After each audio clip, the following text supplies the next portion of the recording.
कोण म्हणतो घेत नाही, कोण म्हणतो घेत नाही, प्रकल्प अधिकारी होश म्याव, प्रकल्प अधिकारी होश म्याव, विद्यार्थ्यांच्या जीवाची घेणारे प्रकल्प अधिकारी होश म्याव। इंडियाच्या वतीनं आज एकात्मिक आदिवासी विकास प्रकल्प गोरेगाव येथे आंदोलनाला सुरुवात झाली आहे। या आंदोलनाची जर आपण पार्श्वभूमी पाहिली तर 6 ऑगस्ट 2024 रोजी आपण याच ठिकाणी सर्व विद्यार्थ्यांना वसतिगृहामध्ये प्रवेश मिळावा या मागणीसाठी आंदोलन केलं होतं।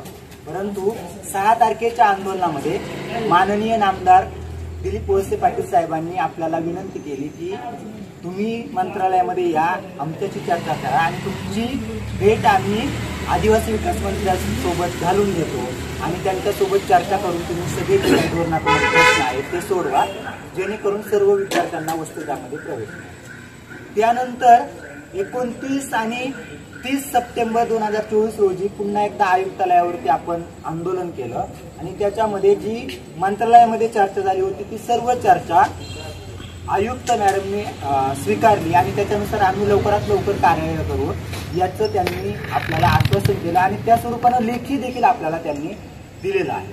परंतु मंत्री महोदयांच्या शब्दानंतर, त्यांनी दिलेल्या डायरेक्शन नंतर, आयुक्त मॅडमनी सांगितल्याच्या नंतर देखील प्रकल्प अधिकारी त्यांनी जे काही लेखी दिले त्याच्यावरती काम करायला तयार नाही।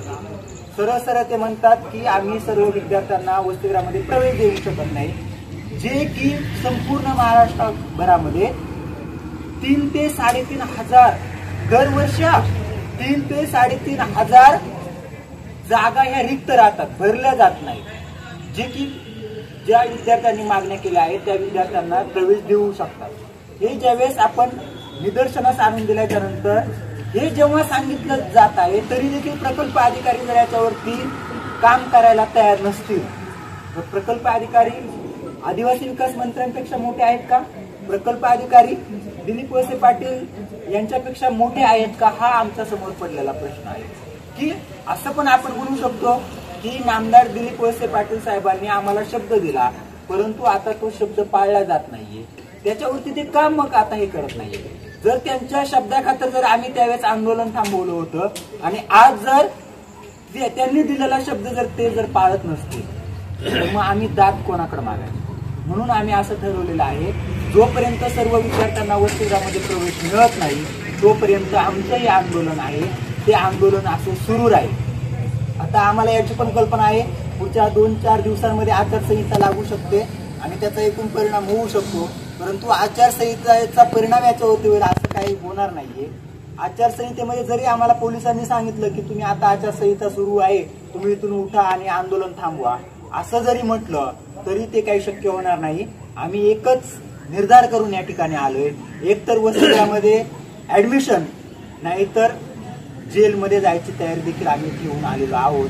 परंतु जेलमध्ये जाऊ परंतु आदिवासी विद्यार्थ्यांना वसतिगृहापासून वंचित राहू देणार नाही, हा निर्धार एसएफआयच्या वतीनं आम्ही आज करत आहोत। आणि या आंदोलनामध्ये सर्व जे काही नागरिक आहेत वेगवेगळ्या गावांमध्ये आपण देखील या आंदोलनाला पाठिंबा द्यावा।